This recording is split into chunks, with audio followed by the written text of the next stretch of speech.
How much longer before we start the tape? Oh, okay. So again, just wanted to thank our musicians, where are they?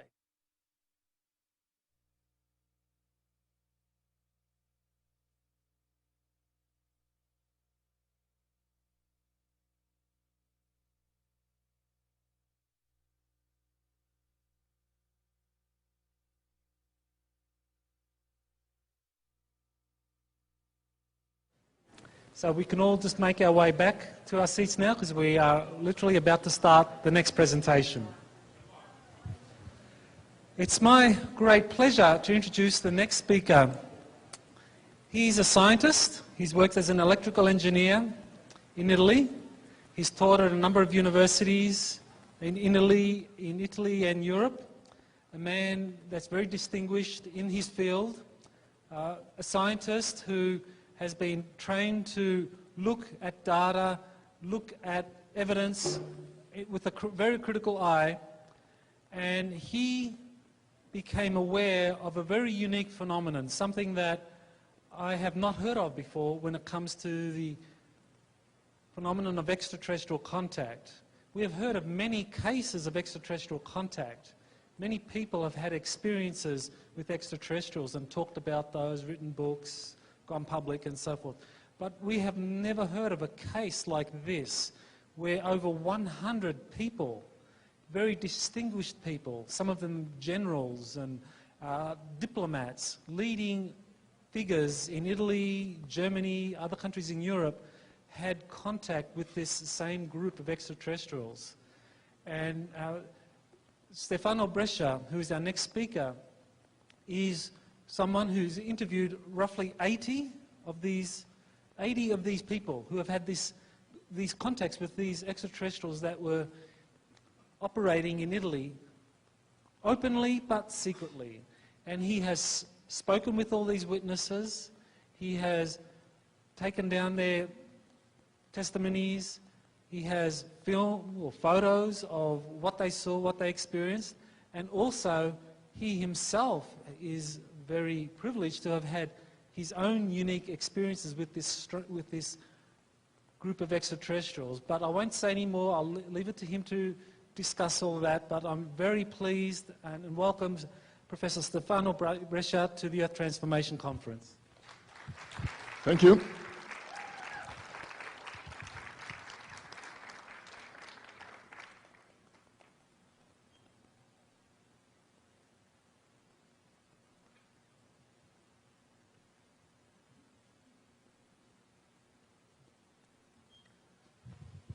Well, ladies and gentlemen, good afternoon. First of all, let me thank Michael Salla and his staff for the excellent work they have done in organizing this meeting. And let me apologize for my poor English. I hope you will be able to understand me. Now, let us see if this works. Okay, I will speak about a UFO phenomena named amicizia, and of course this will be but a short survey because it is too big to be condensed in an hour or so.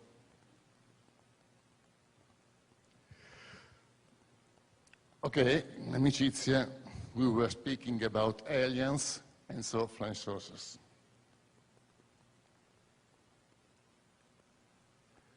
Okay, let's start. What have these words in common? Amicizia, amitié, Freundschaft, amistad, družba. All of them mean friendship in different languages, Italiano, French, German, Spanish, Russian.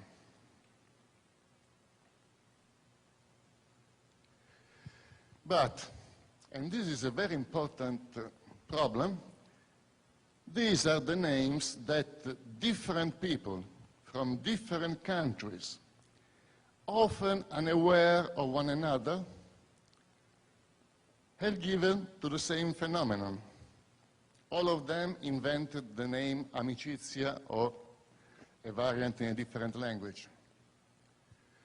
That is, people from Italy, Switzerland, Germany, France, Siberia, Argentina, and Chile, as far as I know,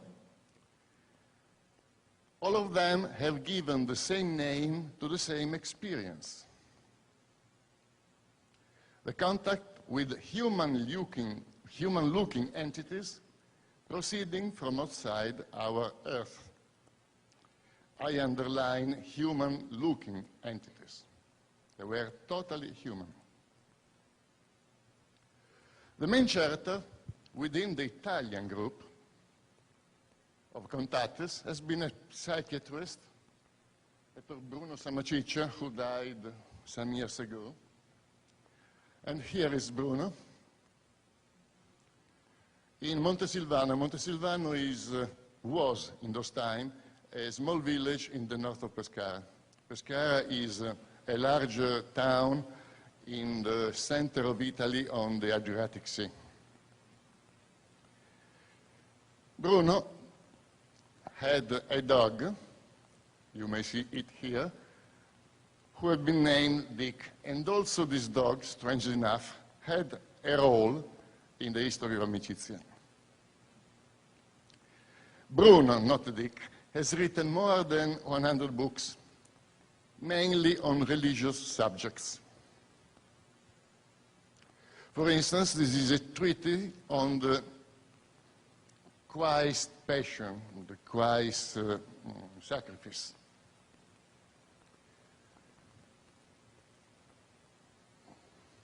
One of his books, in the French version, Le Miracle Eucharistique de Lanciano, received dedication by Karol Wojtyła, who was to become, as you know, Pope John Paul II. In those times, in 1974, Wojtyła was the Archbishop of Cracovia. And so you may see Bruno Samaciccia was a very esteemed person. He also sponsored the publication of many books, mainly about Saint Francis. For instance, this is the collection of all the writings by Saint Francis and Santa Chiara. As you may see,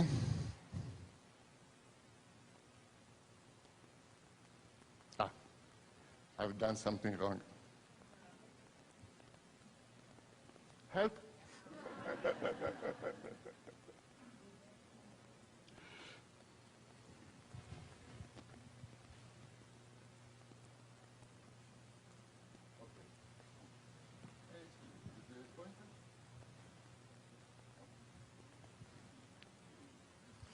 As you may see here, this book has been edited by Bruno Samaciccia. It's been printed thanks to Bruno Samaciccia.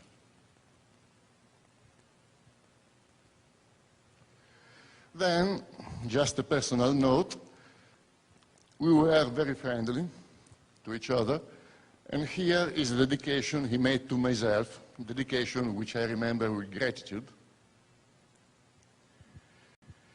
To my dear moral son, Stefano Breccia, I wish that the eternal light of God shines over him forever. Bruno. Well, so there was a history of contacts between a group of aliens and a group of Italian people. Samaciccia found a name for his friends from outside because typically these men were not using proper nouns. And so he named them W56. W means double victory. In Italian, the letter W is read double V. So it is V plus V. And 56 has been the year when this experience began for him.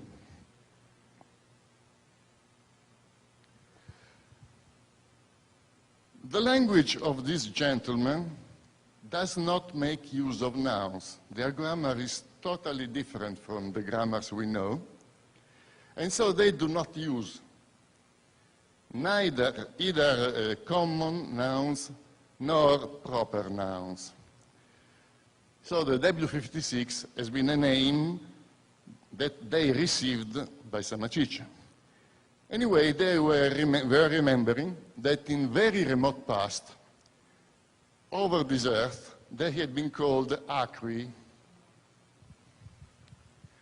I have made some research and found that in Sanskrit, that word that you see there is pronounced Acri and means the sage old ones. In the same way, in hieroglyphs, so ancient Egyptian, that name has the same pronunciation and the same meaning. Just because of the Egyptian grammar, as it is a plural, it is read Acriu.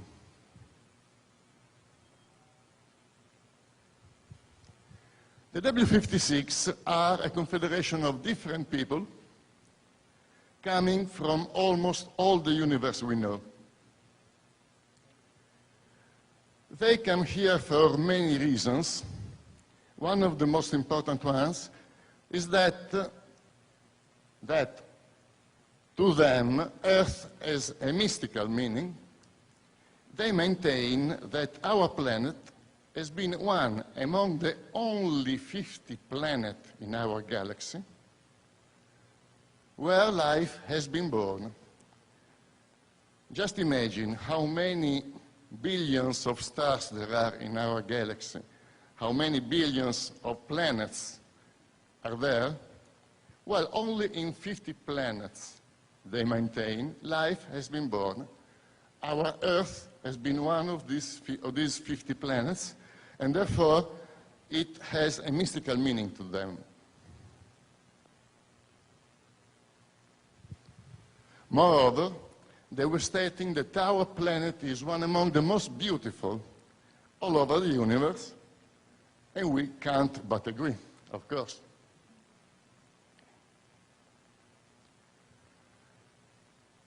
From a logistical point of view, they were living inside underground bases. To them, it was an extremely easy job to build an underground base. They were needing roughly half an hour to do so, and just a matter of seconds to destroy it.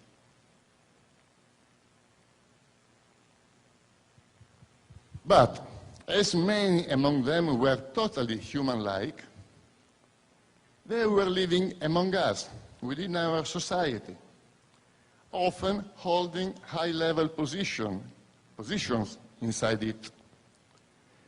So I would not be surprised if, in this moment, one of our friends sits among you. Nobody would recognize him. It is not a joke. It happened a lot of times. Well, they had one big, extremely large base in the center of Italy. It was some 20 kilometers under the surface. But of course, they had a lot of smaller bases at lower depths.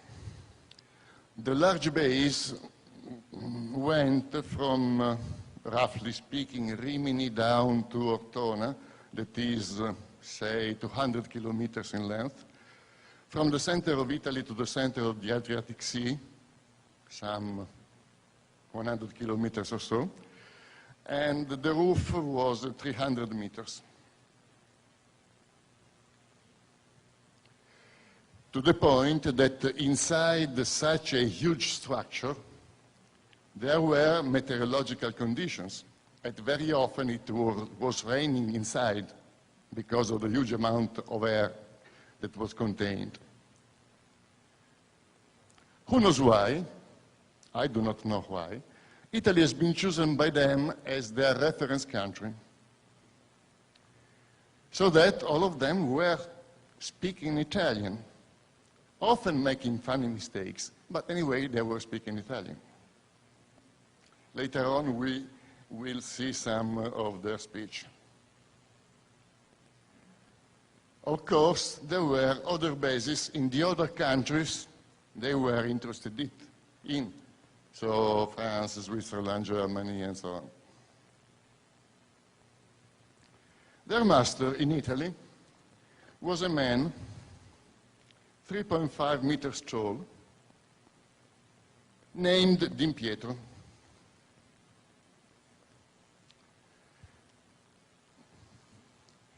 This image is a Polaroid photo and shows Din Pietro appearing via some kind of remote control on the back of one of the Italian members of Amicizia. As you may see, he is roughly 3.5 meters tall.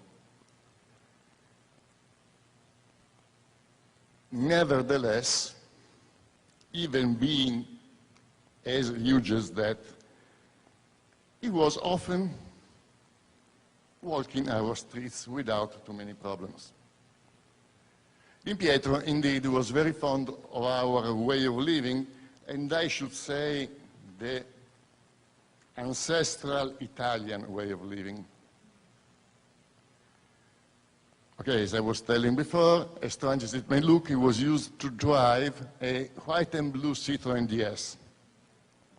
With the front left seat missing, he was sitting directly on the back, of course.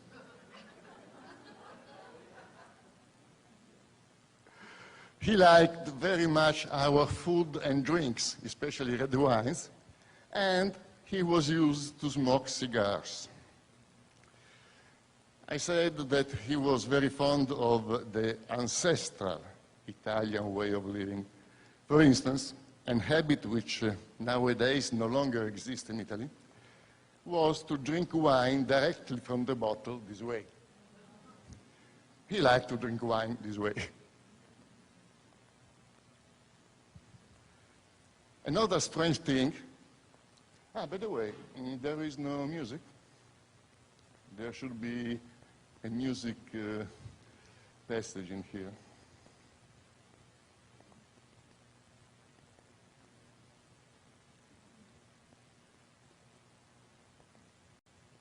Okay, in this case it's not so important, but later on it should be important.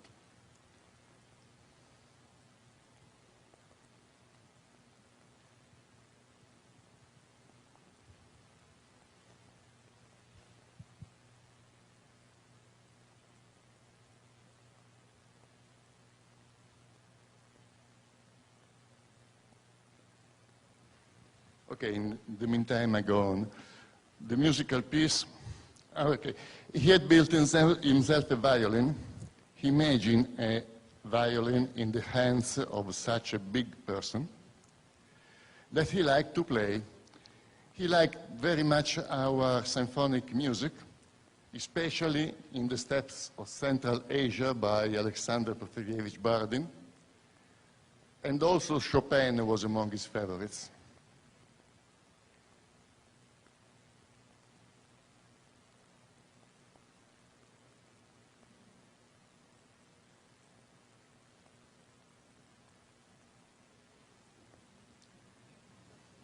Technology is always a problem.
go on?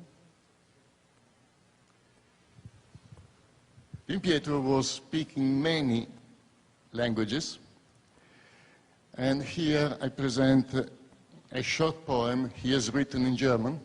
Das will viel heißen, natürlich Himmler, and so on. The translation is, the will may be felt obviously with care, with many variants, but if you pay attention, you may find everything in my adoptive son. We are always ready to discuss parity, and we find here and there some silent suggestions. The adoptive son was Bruno Samaciccia.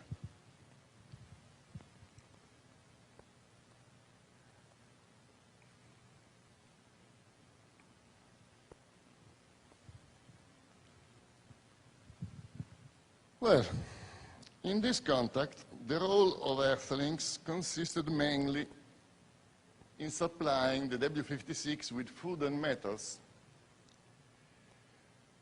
And both were difficult problems. With metals, they were requiring even radium that in those years, and even today, it is illegal to purchase and sell radioactive materials. Moreover, the W56 were asking Earthlings to act according to their requests. At times, they were needing even exotic substances, and this has been really a problem with the strontium niobate of barium, which I had been asked to find, and I've been able to find it in Germany.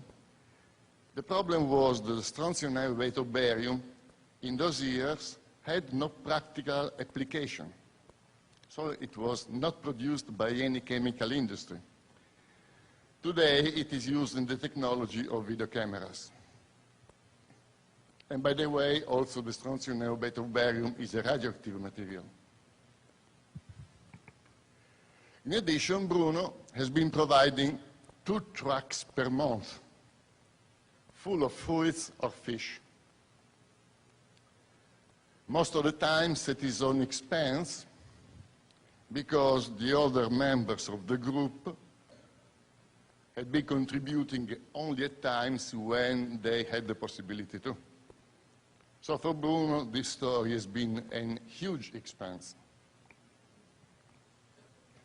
For instance, he had also to build a very large villa on the outskirts of Montesilvano, north of Pescara. This villa has been designed by our friends. They decided how it was to be built, how many rooms there should be there, and so on and so forth. And this is the building. Really a building which was meant to be used as a center of instruction. The idea was to gather selected groups of people, to host them in this house, and have them interact with the W56 in order that little by little this information could get spread. Indeed, it did not work. Here we see Bruno Samaciccia, the gentleman in the center of the picture, and Giancarlo De Carlo, the man on the left, together with their wives. In the background, an army general, a Carabiniers general, and the managing director of the telephone company of Central Italy.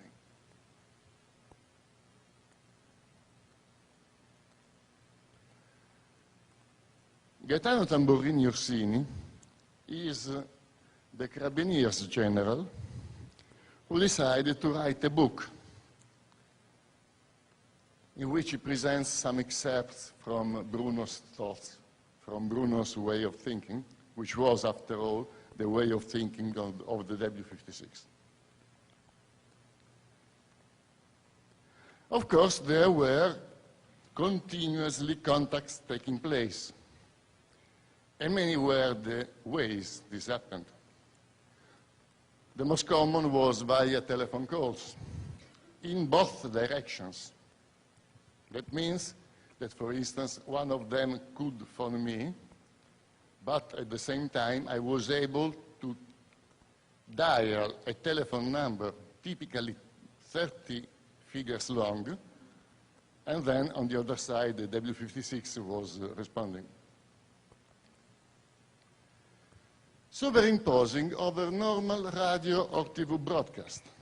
That means that you had a radio set tuned on some program.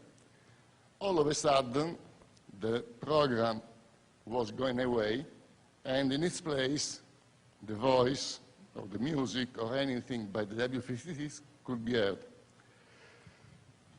The phenomenon was extremely strange because I often made the experiment of taking two identical radio sets, tuned at the same frequency. Only the one selected was fading away and switching to the W56, while the other, nearby, was acting normally.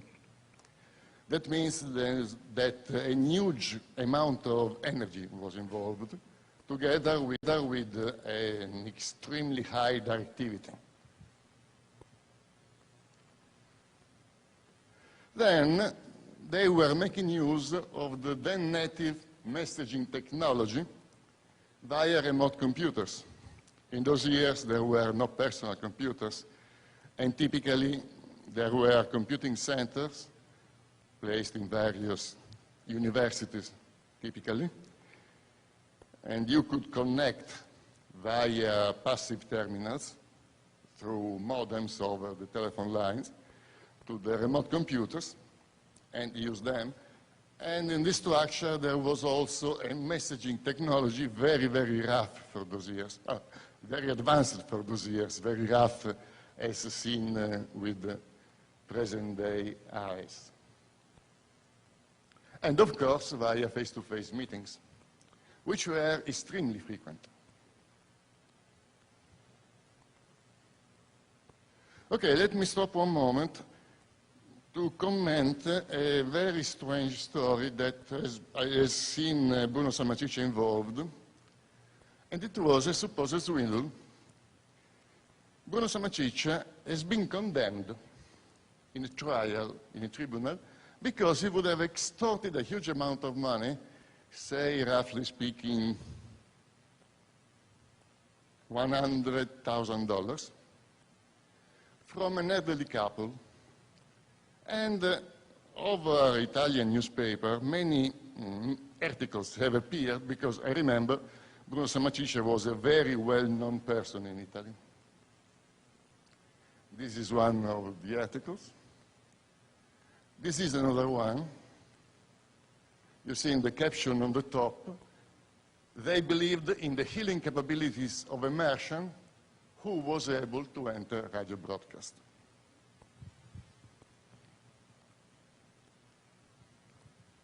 The first article has been written by Silvana Ferrante, who sent it to several newspapers. She had been an attorney, but then she gave up, starting writing articles and detective stories. When I wrote her asking for details, she never answered my mail. But what all these writers failed to mention, as usual, is that Bruno has been actually condemned in a first trial, but that he appealed and was proclaimed totally innocent in 2002. And this is the sentence. The Court of Appeal, in partial modification, declares that charges and justifications being balanced, the trial is closed by prescription. Irrevocable sentence, December 28, 2002. What had happened? The legal cause has been brought against Bruno by the son of an elder farmer who had been disgusted by his son's behavior, and so had decided to disinherit him leaving all of his wealth to a monastery. So no money was earned by Bruno. That's why, after a more thorough analysis, he was deemed totally innocent, to the point that a third degree of trial has been prohibited. So if you chance to read about a process in which Samacici has been involved, it has been this one. Okay, now let's start with some images, some films of the scouts of the W56. But let me state that pictures are meaningless because it is too easy to fake them, at least to some point. Of course, when the one I'm going to show had been shot, the required hardware was not available yet. Moreover, most important, nobody up to today has been able to show that even one of them is a fake. These photos have been analyzed by many university researchers, and nobody has been able to demonstrate that even one of them is a fake. And of course, I'm going to present just a short selection. Just to start, a very unusual picture. I believe that you may have seen it in my book and never seen a picture alike. There is a formation of Sea Scouts shot from a very unusual point of view. You see, the picture has been taken from a point above the formation. In the background, there is the Adriatic Sea.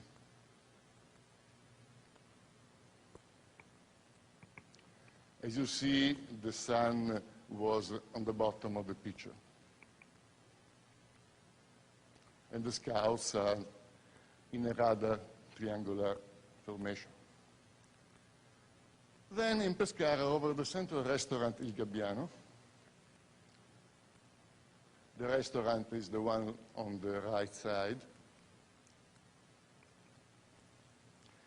And we are on the seashore in the very center of the town, as it was many years ago.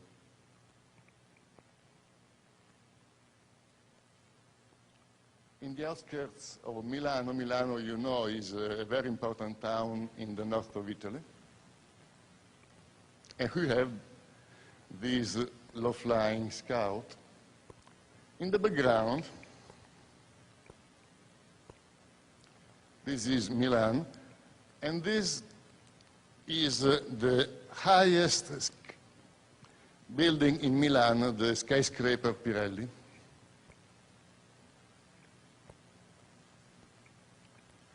A sequence of images shot over Pescara, 27th of September, 1957.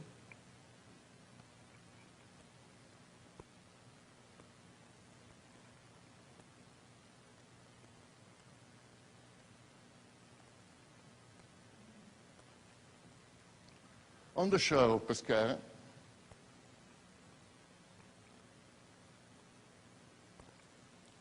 near Collorlando, which is a small hill sitting on the west of Pescara.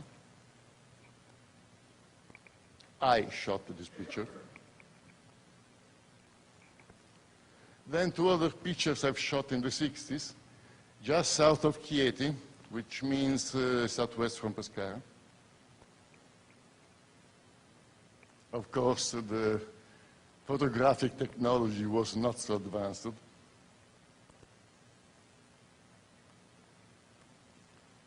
Okay, the structure on the left is a tree. Now, please remember the skyline and that peculiar tree. Last year, I shot a picture from under the porch of the house where now I live in Chieti. This is the picture. Most houses weren't there 50 years ago, but the tree is still in place. Note how strange this has been. In the 60s, I was wandering in the country around Chieti, and there was nothing. It was just plain country. Many years later, I live in a villa that my wife, that at the time did not know me, had built in the very same place from where I shot those two pictures. A landing in Montesilvano against north of Pescara. Actually, these pictures show a landing. That means a scout that tries to land in a field. Actually, these pictures belong to two different sequences. The scout is very similar in the two instances. The second sequence has been shot in Troeno, north of Milano. Who knows why? Somebody has mixed the pictures from the two sequences. Many pictures have been lost, and so now we have been left only with these pictures. Okay, here's the scout approaching from the west.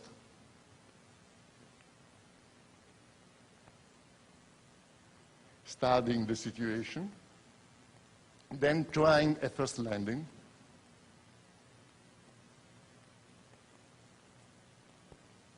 Okay, here is trying to land. The ground on the right was rather rough, so that the pilot understood that it was probably difficult to land there, so changed his mind, gained height, and went to the other side of the field, then started a landing sequence.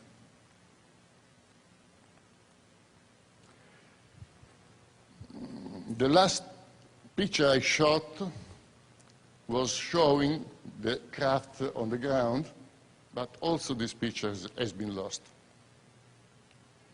Now, Roseto, north of Pescara, 3 scouts making aerobatics. Then the building of my company, in those times under construction. You see, my company was on the outskirts of L'Aquila, and this was the building under construction. And in the moment I shot this picture, an object passed over the construction. The speed of the shutter was 1/60th of a second. So imagine how quick that object had to be. And as you may see, while moving, it was bubbling, so that at times it was reflecting the sun, at times it was not reflecting the sun, according to its position.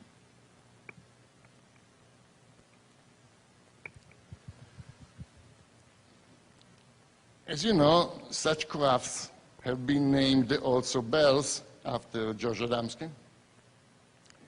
Professor Paolo Di Girolamo had the chance to photograph a series of strange bells over Rome, and this is probably the best of his pictures, among his pictures.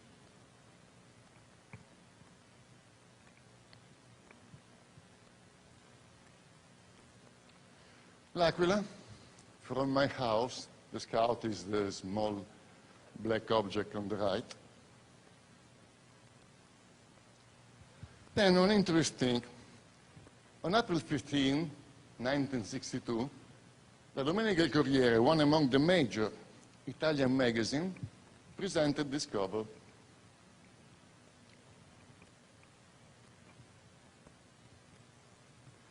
The article told that Gaspare de Lama, a very well-known painter from Milan, had shot some pictures to a scout in the very center of Milan, from Giulio Cesare Square. Here is one of his pictures. You see the scout is that object on the left. But very few people are aware that there is also a film of the event. A film that I am going to show in public now for the first time all over the world. Let's see if it starts. Okay, it starts. It doesn't show anything exceptional, but how erratically the scout is moving, and on the base, at times you may see the houses of Pescara, chimneys, of Milan, excuse me, chimneys and the like.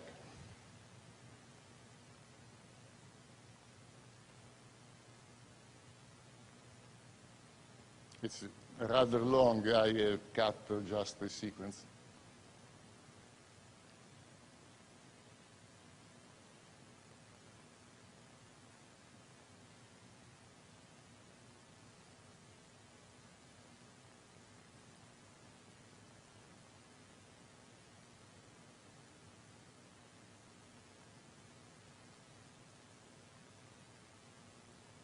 Okay, and so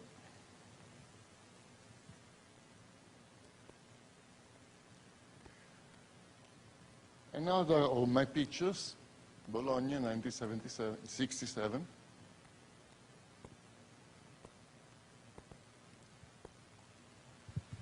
Alfredo Benni is a researcher from the Italian CUN. CUN is the Center for UFO Analysis, the National Center for UFO Studies. Benni is not a person whatever. He is an expert on satellite pictures analysis and recognition. He has made a very important career under the army in this sector. And Benni says, at first I was rather skeptic, but after my analysis, I had to conclude that these pictures are real.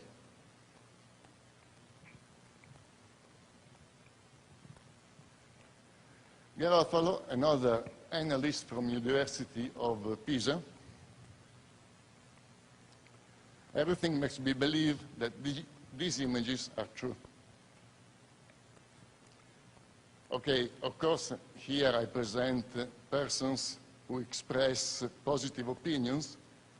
I do not present any negative opinions simply because there is none of them. Nobody sufficiently expert on the problem who analyzed these pictures has been able to show that even one of them is a fake. This is a funny film. It has been shot through an open window in Milan. Okay, there is the usual scout going mad in the sky over the houses. At a certain moment, you will find an unforeseen character. Here it is. It is Dick, the dog of Samachicha, who is participating to the stage. This dog has been actually extremely important in this history. Okay, let's stop here. Then let's change the visual for a moment. Let me speak about the Roccapia, because in my book I often recall the Roccapia. It is a place that has been very important in this story, and probably it is important even today. And so from time to time I like to go to the Roccapia and spend some hours around it, so often with friends with me. The Roccapia is an ancient castle built by Pope Pio IV in 1560 on the top of a hill on the outskirts of Ascoli Piceno, center of Italy, north of Pescara. And this is the main entrance as it is today. The following image is a fake that I made to show what I have seen the first time I went to the Roccapia. I was on the outside of the castle, and all of a sudden a flying saucer appeared from the backside. A lady that was with me went crazy, and so the scout disappeared immediately. I repeat, this is a fake. In October of 2004, I made just another trip to the Roccapia, parking my car at the base of one of its towers. It was about 10 o'clock in the morning, fine weather, and I shot a picture of my car. And here is the picture. Do you see anything strange in this picture? Remember, it was dim light, no direct light from the sun, fine weather, about 10 o'clock in the morning.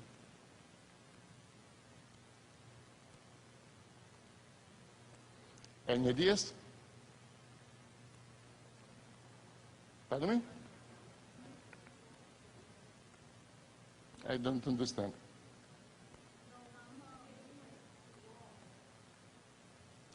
Well, when I saw this image, I made a jump, because it is totally impossible. The plate of my car is the most vivid object within the picture. You've seen a white rectangle, yet there was no source of light aiming at it. My car was dim light, no reason for it being as light as this. You see how lighted it is. Yet there was no source of light aside the diffused light, because we were in the shadow of one tower. Then I have taken the negative, because it is an analog picture. I found a professional scanner, 64 bits per pixel. I have scanned this image through a microscope. Then, I've been teaching computer algorithms for computer graphics at the university for 20 years, so it is my job to do things like that. I found peculiar algorithms. I wrote programs to do the job, and in some way, I've been able to make visible the characters on the plate, of course in false colors. Well, this elaboration shows that the plate was not just a white rectangle over the image.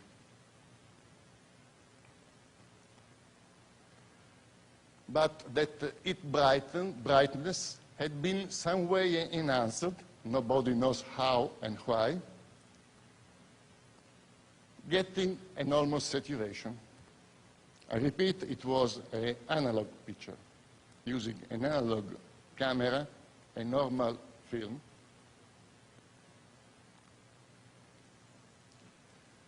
In another occasion, I got once again to the Roccapia with a friend of mine and shot him a picture, this time using a digital camera. We were once again both in the shadow of the walls. And this has been the result. You see my friend in the center and those strange luminous effects. I had a digital camera so that I could see immediately the result of the picture. And having seen this strange effect, I shot immediately another picture, maybe some 20 seconds later. And this is the second picture, obviously in the very same luminous conditions. And now, nothing strange appears.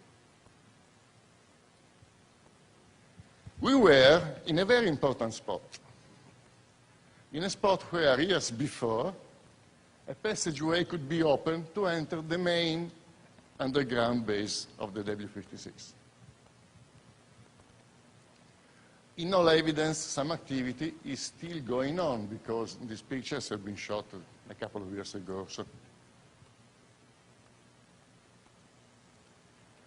Then, last year, I made just another trip to the Roccapia, this time with some old members of our Amicizia group. I repeat, Amicizia started, roughly speaking, in the 50s, and is probably going on even today. So many of the charities involved are now elder persons. One of them got touched.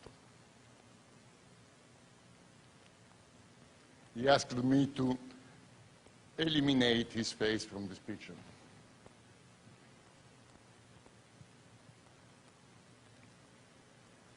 Okay, here there is a small sequence of a documentary made by Jaime Sanflota, the well-known Mexican TV producer and UFO researcher, who recently came to Italy in order to make a move on the history of Amicizia.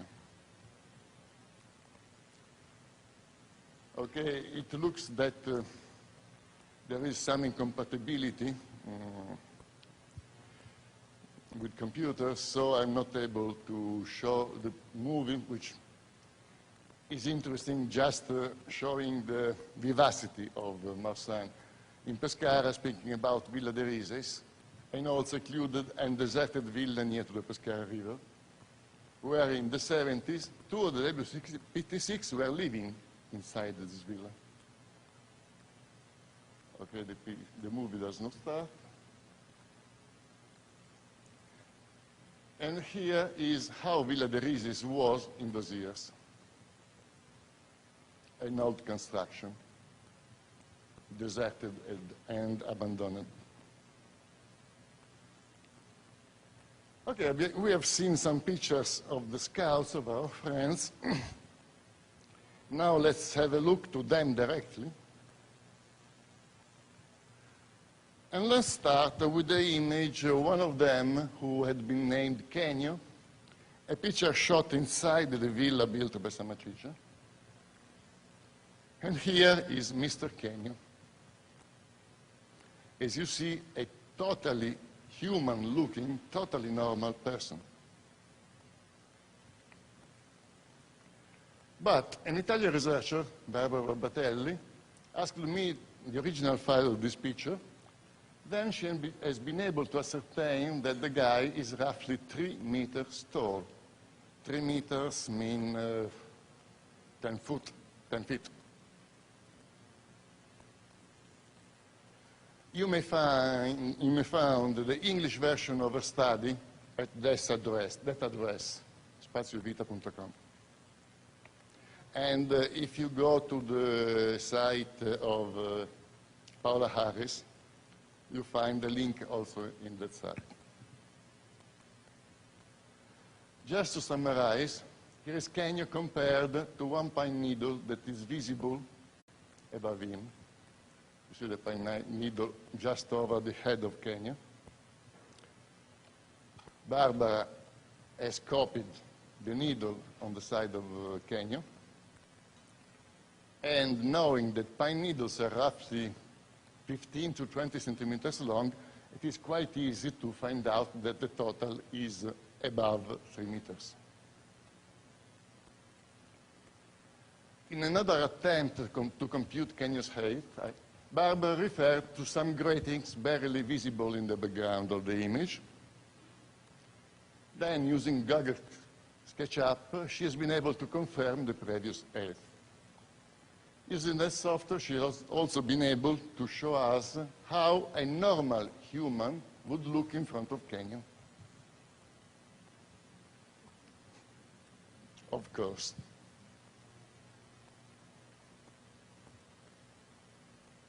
When she made this analysis, she was astonished. Easy to understand why. And she has written an article in one of the Italian magazines devoted to UFO. And she says, now researchers and the bankers will obviously try to verify the photo confronting that face with all similar face they'll be able to discover, and in case they will probably open also the police archives. That face is too recognizable. What could happen if somebody would identify that GUI saying, hey, I know him, he's my cousin, my brother, friend, husband, or whatever? The whole story would fall, of course. And she goes on. So why Dr. Breccia exposed his name and his career to such a great risk? Probably because he is totally certain that the person portrayed in that photo was not from this earth. Area 51, number 22, July 2007.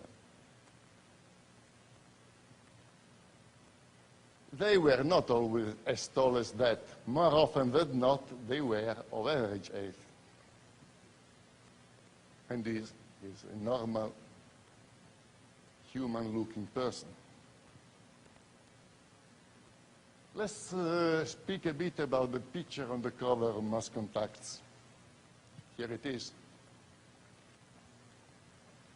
Actually, it belongs to a group of images, each one of them composed of two different half photos joined together. I know who has made this strange operation, but as this person died many years ago, I do not know why he did this strange thing. Another picture from the same sequence. It is evident that it is made of two different half pictures. If you look carefully, you would find a very strange kind of alien with 3 arms.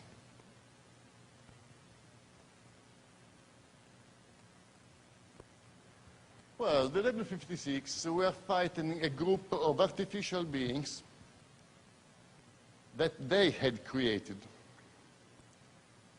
so that they were naming them our enemy brothers. And as usual, Bruno Samaciccia had found a new name to them, CTRs, from the Italian word contrari, opposites. One of the CTRs, unfortunately, this picture is very bad made. Sorry for the bad quality. I do not know who has shot this picture. And one of their scouts, in this case I know who is the author of the picture. It has been taken in the north of Rome in an old archaeological structure that is a very ancient Etruscan town, Veio. Let's get back to W56. They were always asking us to be active on their side. They were saying, please help us to help yourselves.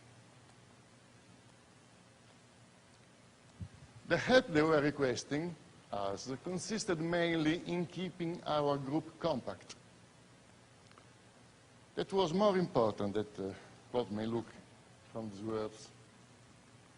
To them, indeed, the cohesion among people was not just an abstract concept, but an actual living entity that they were calling Iureda. They were needing Iureda's well-being because it was essential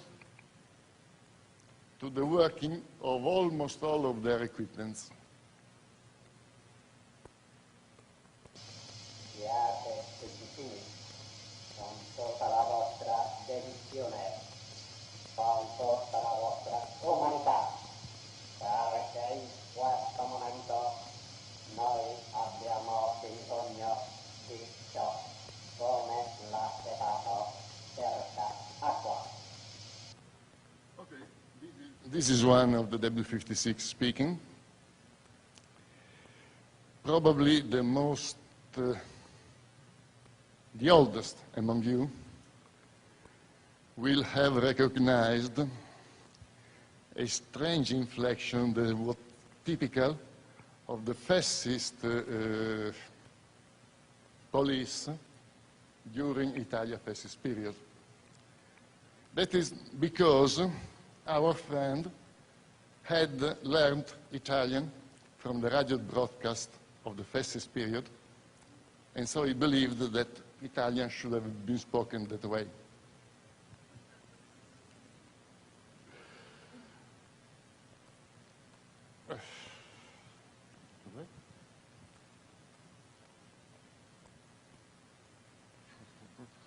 How may I start the second icon?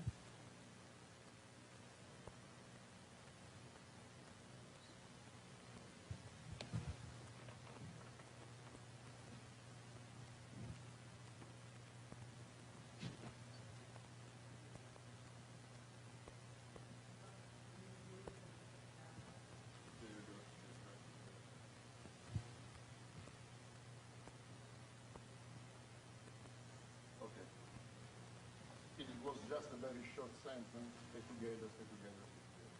Nothing so important.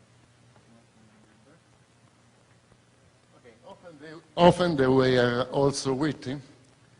The messaging system we were using in those years was based upon an IBM 360-67 in Pisa and passive TTYs, the teletypewriters, connected to it via modems. And I will show in the next slide a quick exchange between myself and one of the W56, just in order to explain better what he writes, what the W56 sends to the computer and then reflects to me, is written in capital letters. My answers are in small letters. We are speaking Italian. These are these four last sentences from video, forse non c'è nessun intruso, forse ce n'è uno che conosco bene, and so on. This is a translation into English. Maybe there is no intruder. I answer, maybe there is one I know well. And he answered, you mean the one I do know well? Then there is an equinox. And this is an untranslatable pun between equinoctio, meaning equinox, and equivocal, meaning misunderstanding. Or maybe the exchanges were in Russian. As you know, Russian uses Cyrillic characters that are difficult to use on TTYs. And so we were writing Russian in Latin characters. And one of them asked me, a vodka pescare не пьет? And I answered, только коньяк, потому что это Giancarlo торговает. Giancarlo is Giancarlo De Carlo, that person who appeared in that picture together with Bruno Sammacice. In those years Giancarlo was the commercial director of Aurum, that is an important company that sells liquors and spirits. In those years, Aurum was trying to put into the market a kind of cognac that did not go too well. And so my interlocutor answers, imagine that. Arzenta ето да Нунcio создавил, и ето Giancarlo торговает должен be. That means that this gentleman was aware of the person of D'Annunzio, the famous Italian writer. As you know, D'Annunzio was inventing many neologisms in Italian. One among them has been the arzente, which was some kind of cognac. And so our alien was also aware of the arzente designed by D'Annunzio many years before. Or maybe exchanges in English.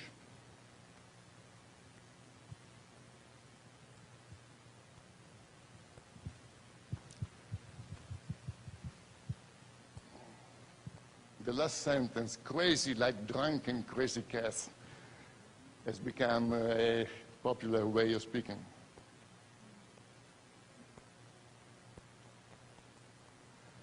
In those years, there were not only the W56 and CTRs in Italy. There were other groups active in my country. Among them, the UMITs, who were pretending to belong to the Spanish group. Indeed, I do not believe that that is true. Of course, the CTRs, a strange group, the Elta V, interested in computer music. Then the UTI, a kind of cosmic police at a higher level, who were taking actions against their friends when they were passing limits. So there was also a kind of police superintending to their activities. Okay, some examples of their voices. Before we have heard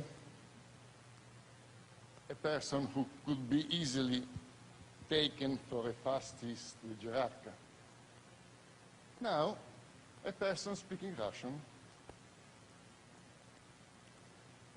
Again, how is possible to start the sound?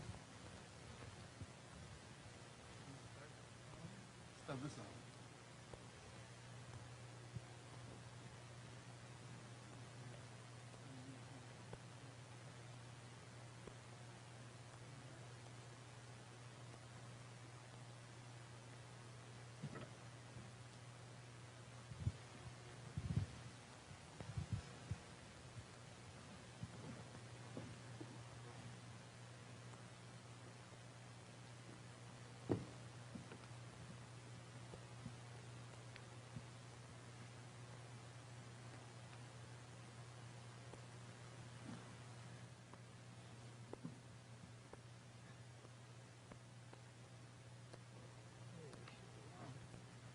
Probably, if you were able to put the cursor on.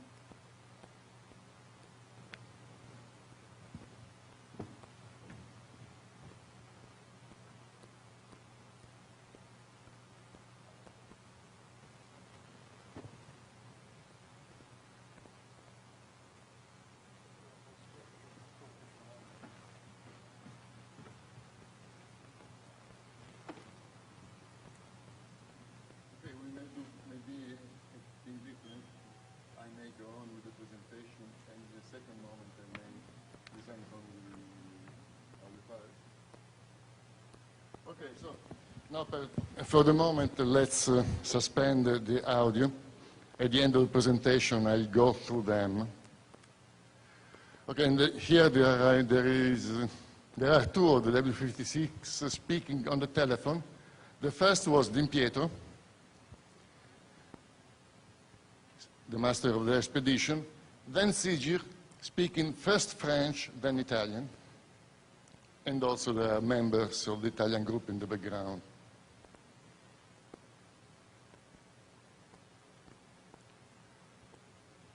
Okay, Di Pietro has made the calembour in Italian difficult to translate into English. He says, non tradite la nostra realtà, do not betray our reality, e neanche la nostra lealtà, nor our loyalty. Then there is a very long wireless communication, 23 minutes long, very garbled in its first part. A W56 speaks who had got the name Gallarate, from the name of an Italian village. And during this transmission, there is Giancarlo that makes a short comment in the background.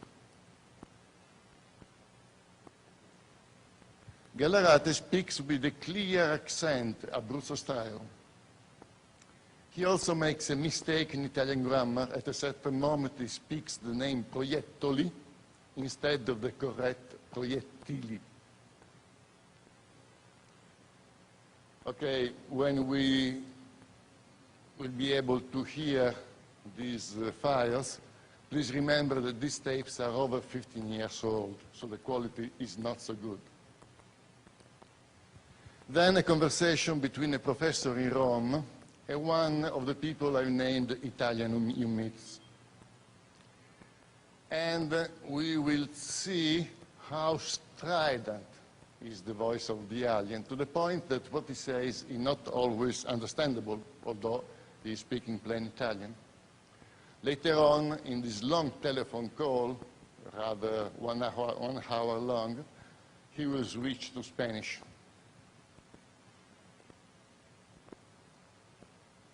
In the end, an interesting telephone conversation between myself and Suola, a girl from the group of Italian MITs.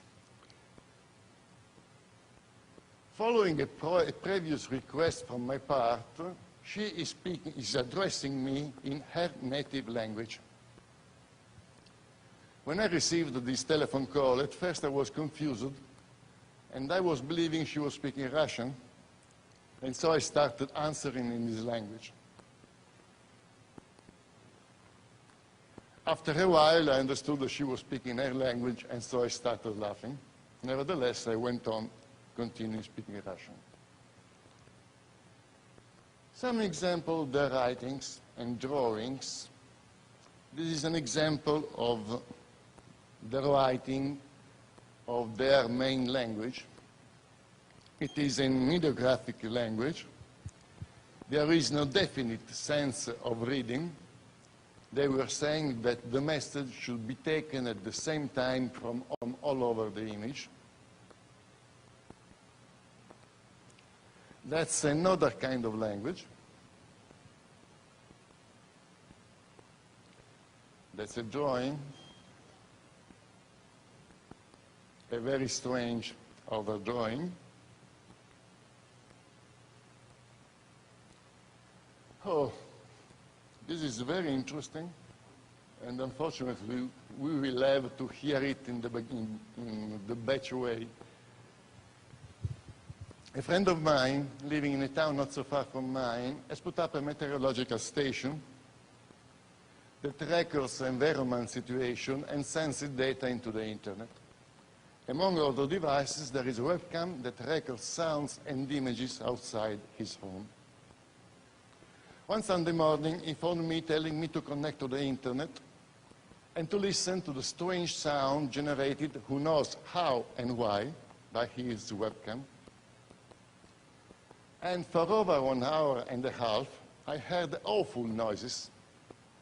And here I present a short excerpt. Okay, in 2000, I had made a presentation on fractal analysis, you know, a very strange kind of mathematics.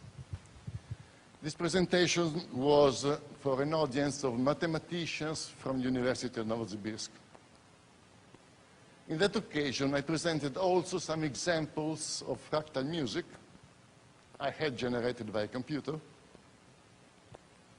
And it has been the first and only instance when my musical files went public. And this is one of the passages I had presented. When we listen to this, you'll recognize the same musical tones of the previous file.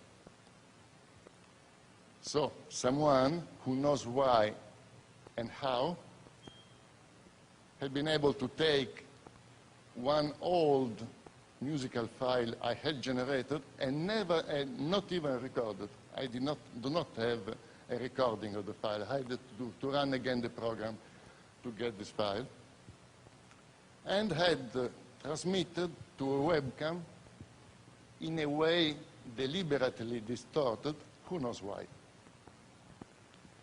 Amusing. Okay, now let's go rather quickly because we are short on time. In southern Chile, some people report contacts with presumed aliens who live in a secluded island, La Isla Friendship. Who knows why, in a Spanish-speaking country, an English name. Anyway, this is la supuesta Isla Friendship.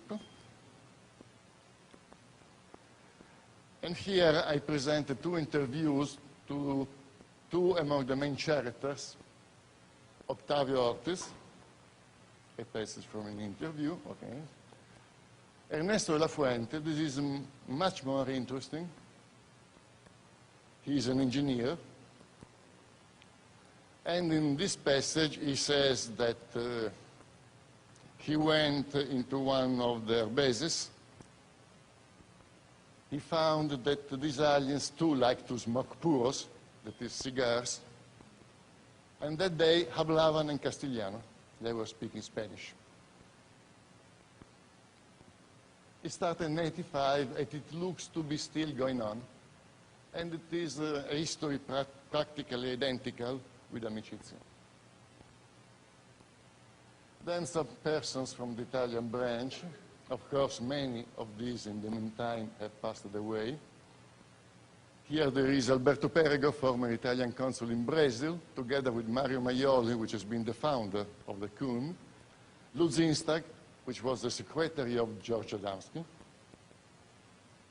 From the left to the right, Perego, Adamski, Zinstag, and, Perego, Maioli, Zinstag, and Adamski.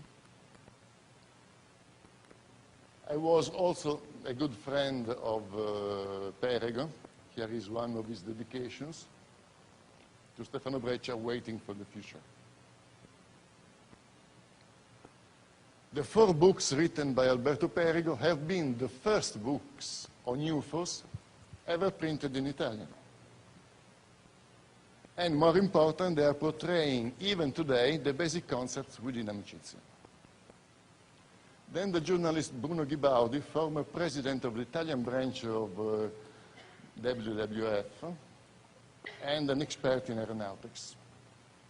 Here is Ghibaudi, the gentleman on the right. Bruno Ghibaudi has written hundreds of articles about UFOs on Italian newspapers and magazines. He did not hesitate to speak about his own experiences with the W-56. This is one of his articles. Bruno Ghibaudi says, I have spoken with the pilot of flying saucers. Le Ore, January 24, 1963. The gentleman on the left is Perigo, the one on the right is Ghibaudi. Alberto Perigo and Bruno Ghibaudi, together with Mario Maioli, have been the forerunners of ufology in Italy. And, of course, Alberto and Bruno have both been within Amicizia. Then Professor Paolo Di Girolamo, whom Paolo Harris has interviewed last August. Di Girolamo on the right, obviously Paolo Harris on the left.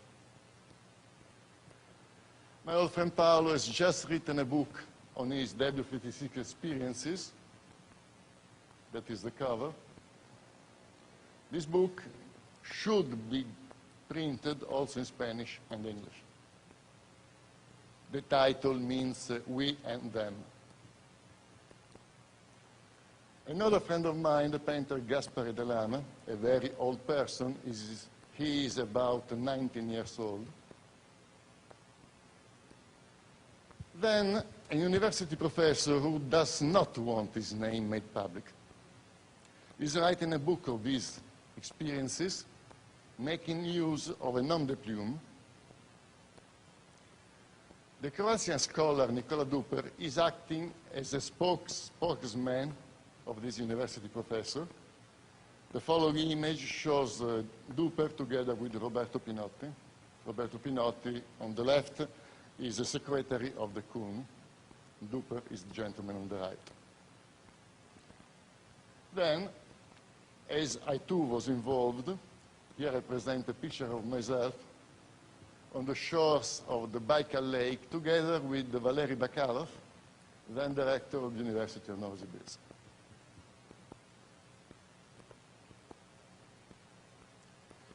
Okay, now there is another audio file, is Samachicha speaking.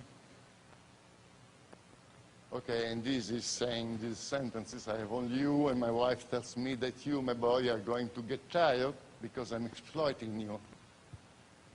But I answer, if he is here, it's because he volunteered to write a book, but my wife doesn't understand. She says that I'm dazing you. Look, I tell her, he too lived such experiences, a fragment of the whole story, and so it is not by chance that he has got here.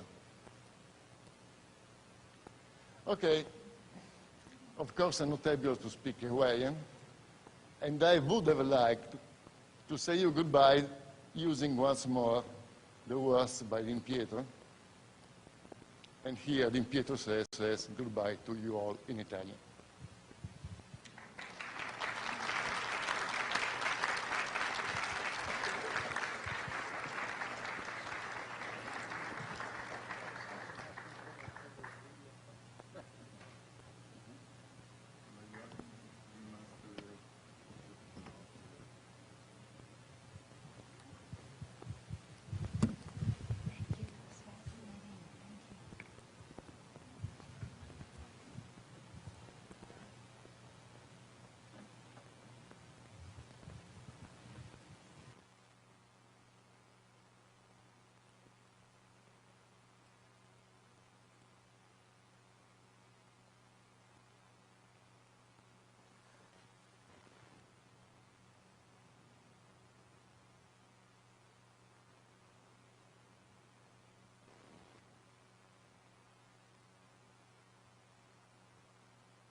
Now, these files are not in the same original order.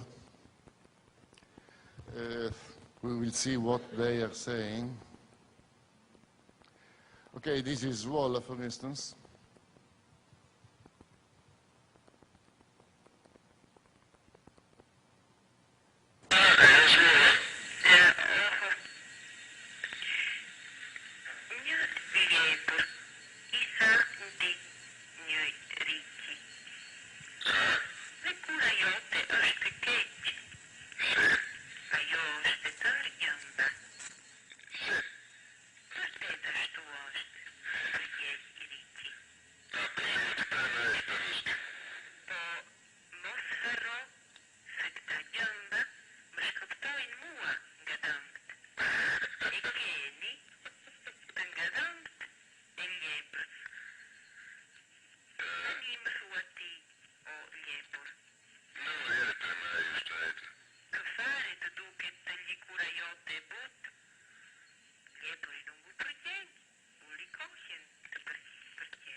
con tutta la vostra dedizione, con tutta la vostra umanità, perché in questo momento noi abbiamo bisogno di ciò, come l'ha chiamato Breccia acqua.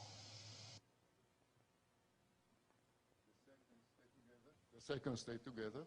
Voi siate uniti, uniti, uniti. Then, okay, this usual probably.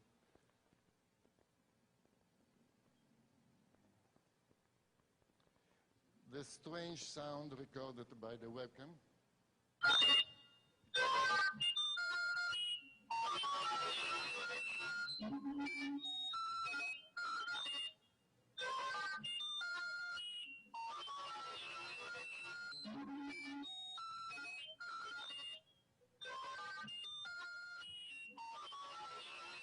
And so on. So stop. Let's stop here.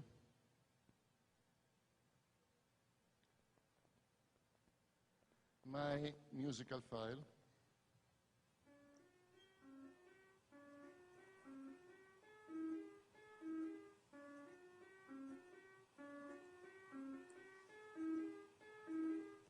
As you may hear, they are practically identical. The noise file is just half a note higher.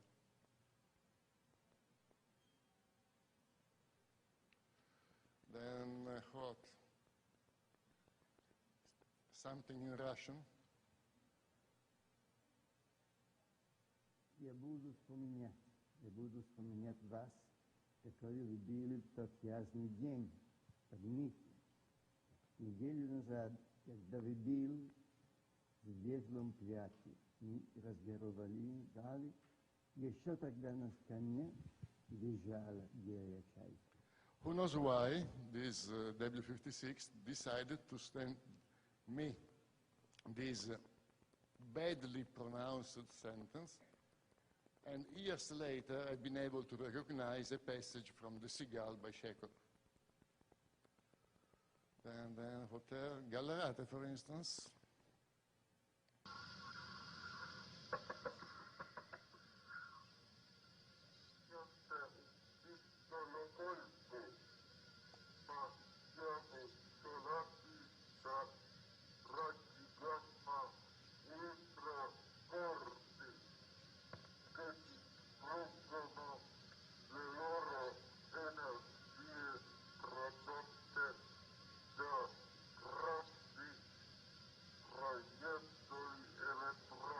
prefer the proiettili elettronici instead of proiettili elettronici.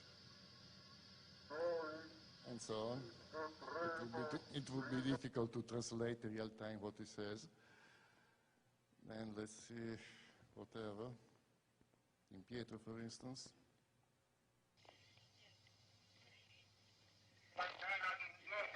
Pronto Di Pietro? Saluto a tutti.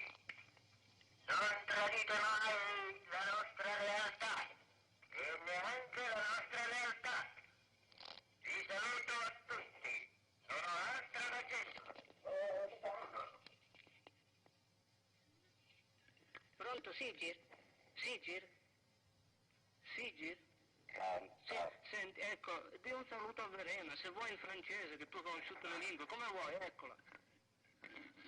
Ciao Sigir. Verena, mon chéri Verena, vous êtes dans mon cœur. Oui, je comprends. Here Sigil is speaking French. Arrivederci a tutti. Arrivederci, sì. Vi prego. Sì. And so on. Then let's see what else. Nick, friendship, symphony. Vi saluto a tutti. Goodbye to you all, by Pietro. Thank you.